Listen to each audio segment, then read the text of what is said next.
Well, clinical psychologist Dr. Jordan Peterson is one of the world's most famous and fascinating intellectuals. His books are instant bestsellers. Tens of millions watch him online. In fact, his last interview on Piers Morgan Uncensored has so far been viewed more than 17 million times.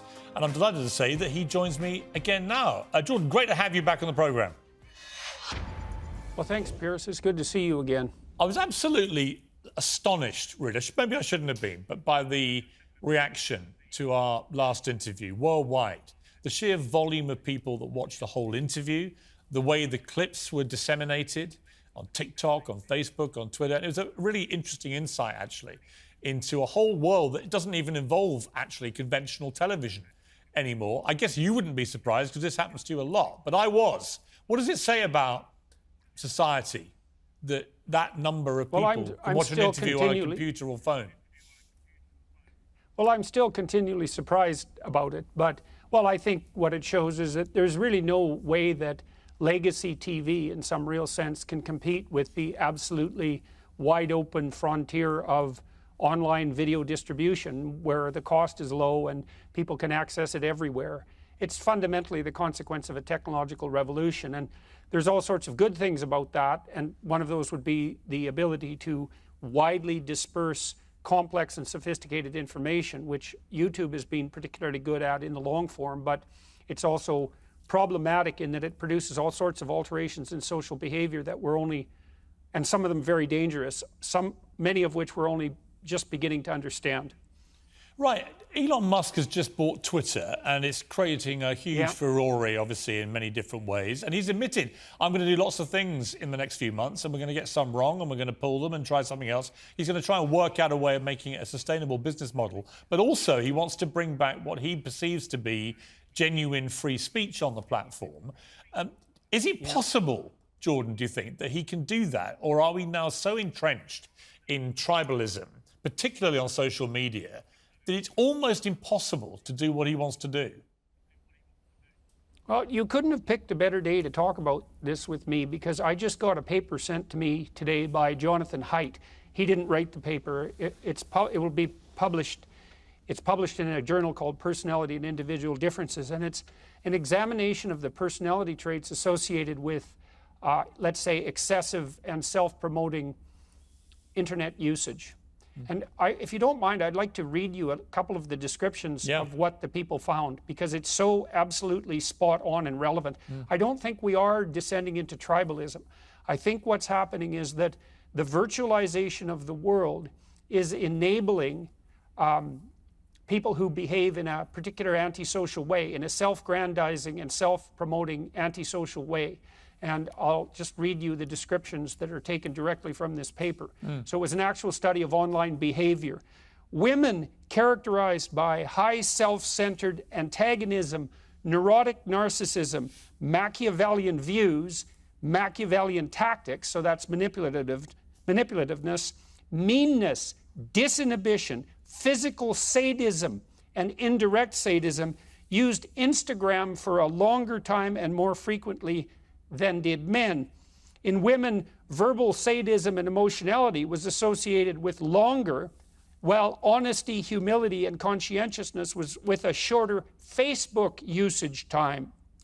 Furthermore, women high in agentic extroversion, so that's manipulative self-promotion, and indirect sadism used Facebook for a longer time and more frequently than men. And so I've thought for a while that one of the things that's happening to us as we virtualize the world is that we're enabling the small percentage of people, it's usually about 3% in general populations, who use manipulation and reputation savaging and denigration and self-promotion, so the genuinely psychopathic types, to dominate the social conversation and to spew their poisonous and manipulative venom into the public domain, not only with no fear of being stopped and no inhibition, which is almost all applied socially, but also while being monetized and promoted by the people who run the social media channels. And every society forever has had to contend with a small percentage of people who will utilize all the benefits of society only for themselves. They had to contend with the fact that those people, if not brought under control, can demolish the structure of the entire society. And I think the polarization that we're feeling is a consequence of their untrammeled expression online, Instagram, Facebook, and in online comment forums like Twitter. But that stuff you read out just said seemed to be gender specific to women. Presumably it also applies in other ways to men as well on social media.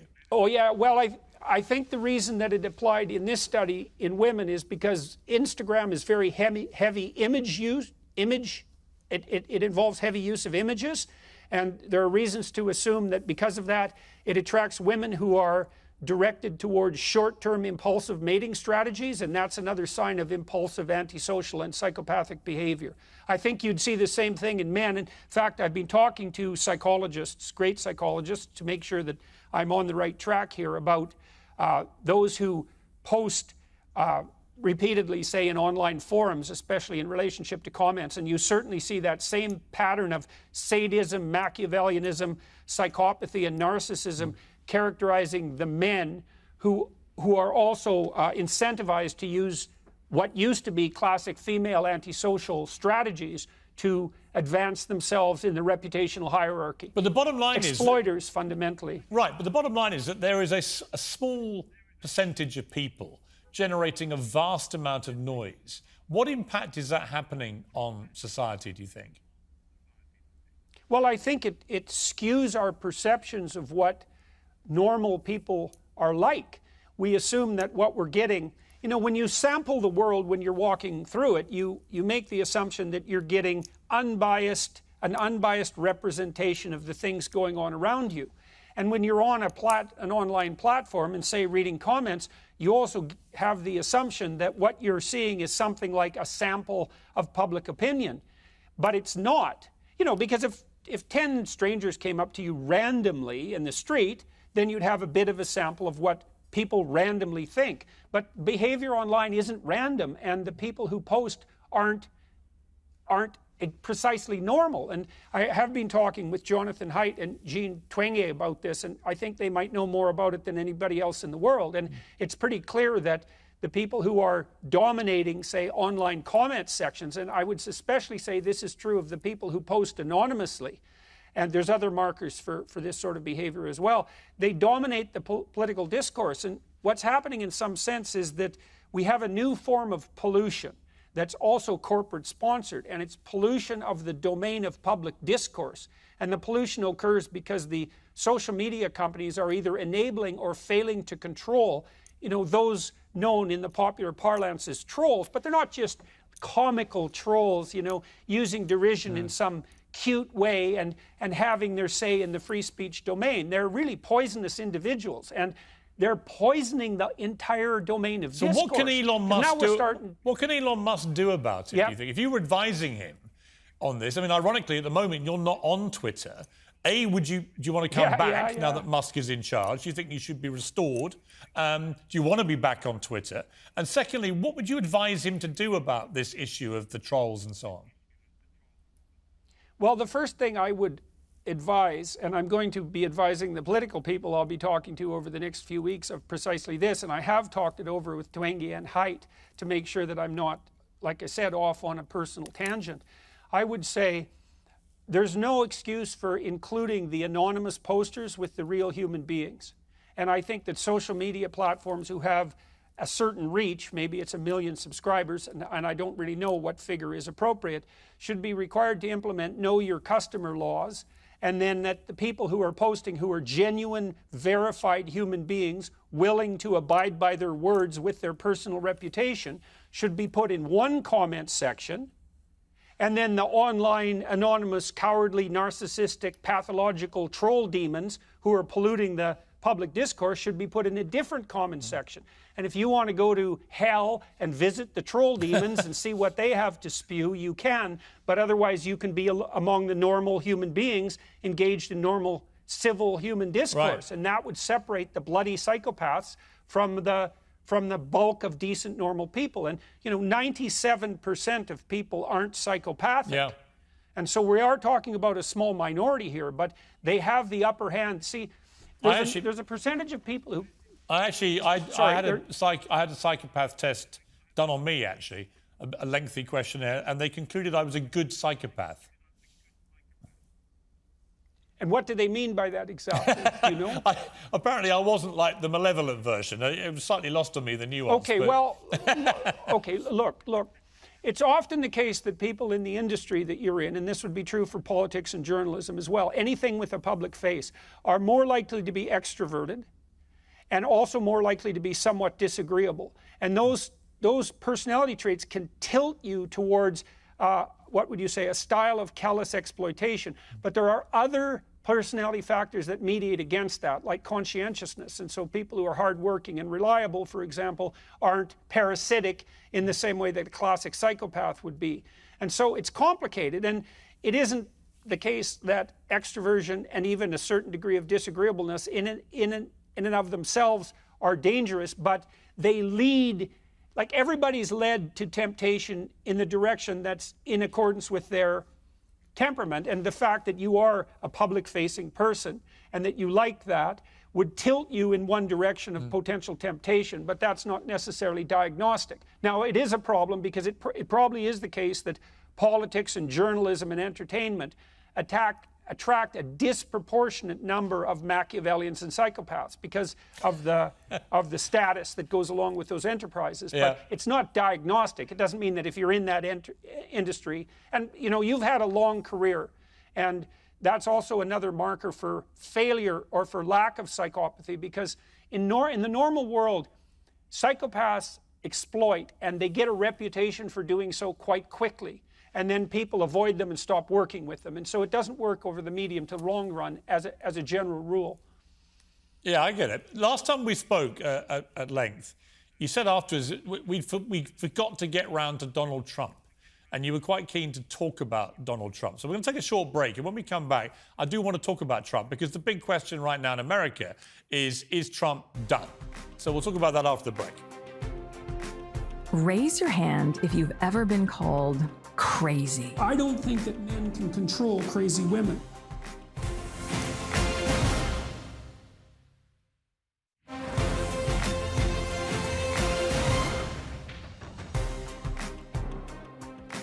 Welcome back to Piers Morgan Uncensored. I'm still here with Dr. Jordan Peterson, my special guest tonight. Jordan, Donald Trump, what is he? Is he a narcissist, a sociopath, a psychopath? All of those things? None of them?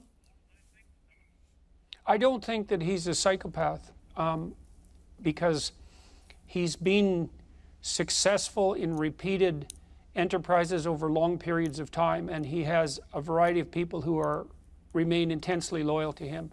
Now, he's definitely extroverted to a very great degree, and he's definitely disagreeable. And so that gives him some of the traits that are associated with those personality features. But from what I've been able to understand, he's also very conscientious and hardworking, for example. And so that's a real mitigating factor. And so I think it's very easy to demonize someone that you don't approve of, let's say, and certainly Trump has been subject, I would say, to more demonization than any political leader in the West that I can remember in my entire lifetime, including Richard Nixon. And so that's also set him back on his heels and made him somewhat embattled and defensive, which I don't think did any great things for his personality in some real sense. So I think it's a mistake to assume that Trump is a psychopath. I think it's a big mistake. I think it's a big mistake to assume that Putin is a psychopath. It's easy to do that, but I don't think the evidence suggests that. You don't want to throw those labels around casually. And, you know, if Trump was psychopathic, well, he did a pretty good job of keeping the United States clear of war for 4 years. That's pretty damn remarkable. And he did have a big hand in promoting the Abraham Peace Accords, and that was pretty remarkable. And those aren't the sorts of things that you would expect from a psychopath. He also seems to have a pretty good hand with the working class. So I don't think it's those are reasonable diagnostic labels to. You're sounding like I wouldn't say place on someone. I don't want to put words in your mouth, but you sound like you're a bit of a fan of Donald Trump. Would you like him to run again? Would it be good for America, do you think? No, I don't think it would be good for America. Would it be good for him to run? That's a difficult question, because it might be that it would be good for America to have whether or not Donald Trump should be president sorted out in the public sphere, debated intensely, and subject to an election. So it might be very interesting to see him put himself forward on the Republican ticket. If I had my druthers, and I say this, I hope with due care, I would rather see someone like DeSantis step forward who shares some of that forthright strength, let's say, that characterizes Trump at his best, but seems to be a more cautious administrator and a less divisive figure. I think that would be better because Trump, for whatever virtues he might have, and I think he has the virtues of a Washington outsider, I think that's quite clear. I think that his behavior in the political realm raises the political temperature to a dangerous degree. Yeah. And, you know, I say that while trying to give the devil his due and not casting careless aspersions on his name. Yeah, no, exactly. I want to turn to somebody else who may well have presidential ambitions and has been the subject of a lot of negativity. Meghan Markle, Prince Harry's wife, who does this podcast, Archewell podcast, or Archetypes it's called, in which she seems to perennially play the victim, the female victim of all outrages. And your name got dragged into this. Let's take a listen to what she said. Raise your hand if you've ever been called crazy or hysterical. Or what about nuts, insane, out of your mind, completely irrational? I don't think that men can control crazy women. The use of these labels has been drilled into us from movies and TV, from friends and family, and even from random strangers. And the fact is, no one wants this label. What did you make of that, Jordan, to be suddenly appearing on Meghan Markle's podcast as a villain The first who was thing I make calling of women it crazy? is that the first thing I make of it is that her voice drips with the same falsehood that the voice of Kamala Harris drips with. It's this sanctimonious, faux compassionate, talking down to her audience and trying to be sure that we're all really on the same compassionate page here, and we're all being victimized by terrible forces that are arrayed against us, and none of that's really fair. And it just grates on me. And I do believe, you played a bit of a clip from me when I was talking to Paglia, Camille Paglia, the literary critic. And I do believe that it is the case that it's very difficult to control female antisocial behavior, often of the type that's been pilloried as hysterical. And I think that there is no shortage of clinical evidence to support precisely that claim. It's very difficult for women to control female antisocial behavior, and females who are antisocial, that feminine pattern is reputation savaging under the guise of compassionate care. And it's extraordinarily destructive. And so I stand by my words. Absolutely. And I do think it scales online, because you can use an anonymous reputation savaging to unbelievably great effect online with absolutely no punishment for your sins, so to speak. And that is certainly one of the things that's contributing to so-called cancel culture. And there's no shortage of that coming from the female side. Now, men can engage in exactly the same strategies, and they do so online, and that's enabled. But it's definitely, see, with men, and I've said this before, and I do believe this to be the case, the ever-present threat of the potential for physical violence keeps men from doing that to each other most of the time in person. And that all disappears online, and that means that those who are prone to do such things, to use corrosive and denigrating derision, for example, and reputation savaging, can have a free hand at it, and that includes no shortage of women, and women are often, very, very often, the targets of that behavior from their own fellows, so to speak. We've talked about Trump and Meghan Markle. I wanted to just ask you again about Elon Musk, about what you thought of him as a character. He seems to me a fascinating individual. You know, whether he's slightly on the spectrum or I'm not sure what his makeup is psychologically, but he's certainly a creative genius, a whirlwind, a life force who's done remarkable things. What do you make of him?